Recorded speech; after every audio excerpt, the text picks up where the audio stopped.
এখন আল্লাহ পাক আমাদেরকে কিছু কিছু ক্ষেত্রে ভালোবাসতে বলেছেন, যেমন আল্লাহ পাক তার দ্বীনকে ভালোবাসতে বলেছেন, আল্লাহ পাক তার নবীকে ভালোবাসতে বলেছেন, আল্লাহ পাক আমাদের পিতামাতাকে ভালোবাসতে বলেছেন, আল্লাহ পাক আত্মীয়তার সম্পর্ক রক্ষা করতে বলেছেন, আল্লাহ পাক রক্তের সম্পর্ক বজায় রাখতে বলেছেন, আল্লাহ পাক স্ত্রী সন্তানকেও ভালোবাসতে বলেছেন।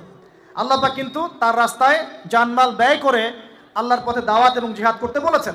এখন এগুলো আল্লাহ বলেছেন বলে আমরা করব, আল্লাহ পাক ভালোবাসতে বলেছেন বলে আমি ভালোবাসবো, কিন্তু উদ্দেশ্য হবে আল্লাহর সন্তুষ্টি অর্জন করা।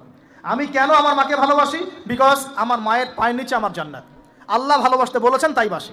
আমি কেন বাবাকে ভালোবাসি? আল্লাহ ভালোবাসতে বলেছেন তাই ভালোবাসি। আমি কেন আমার স্ত্রীকে ভালোবাসবো? কারণ আল্লাহ পাক ভালোবাসতে বলেছেন তাই বাসবো। আমি কেন আমার সন্তানকে ভালোবাসবো?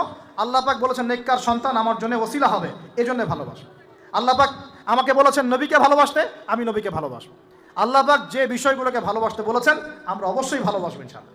কিন্তু আল্লাহ পাককে আমাকে হারাম এই 14ই ফেব্রুয়ারির এই ভ্যালেন্টাইন্স ডেকে ভালোবাসতে বলেছেন? আল্লাহ পাক ইহুদি খ্রিস্টানদের সংস্কৃতিকে ভালোবাসতে বলেছেন? আল্লাহ পাক জেনা করতে বলেছেন? এই ফ্রি মিক্সিং করতে বলেছেন? আল্লাহ পাক পতিতালয় রাত কাটাতে বলেছে? গার্লফ্রেন্ডকে ফুল দিতে বলেছে? আল্লাহ রাব্বুল আলামিন কি বলেছে বিয়ের আগে শারীরিক সম্পর্ক করো? আল্লাহ পাক বলেছে যে আজকে সকালে সম্পর্ক করো, কালকে ব্রেকআপ, তারপর আরেকটা মেয়ের সাথে, তারপর আরেকটা ছেলের সাথে? আল্লাহ পাক ফোনে ফোনে এসব প্রেম করতে বলেছে? আল্লাহ পাক এগুলো হারাম করেছেন, বাস আমি করবো না, সিম্পল। নিজের প্রবৃত্তি অনেক কিছু চাইবে, নিজের প্রবৃত্তিকে আল্লাহর সামনে আত্মসমর্পণ করার নাম হচ্ছে ইসলাম।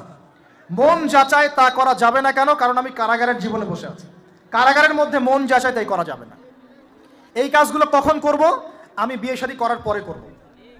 বিয়ে শাদী করবেন, আপনি স্ত্রীকে নিয়ে ঘোরেন, স্ত্রীকে নিয়ে আল্লাহর সৃষ্টি দেখেন, স্ত্রীকে নিয়ে আপনি বাইকে ঘোরেন, রিক্সায় ঘোরেন, চটপটি খান, ফুচকা খান, আইসক্রিম খান, কোনো সমস্যা নাই। এবার তো যুবকরা বলবো যে ভাই বিয়ে শাদী তো দেয় না, কি করব?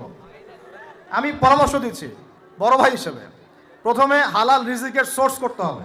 রিজিকের সোর্স না করে বিয়ে করা যাবে না, আত্মসম্মান থাকবে না। তাহলে পুরুষ মানুষের আত্মসম্মান কখন চলে যায়? যখন হাত পাততে হয় তখন।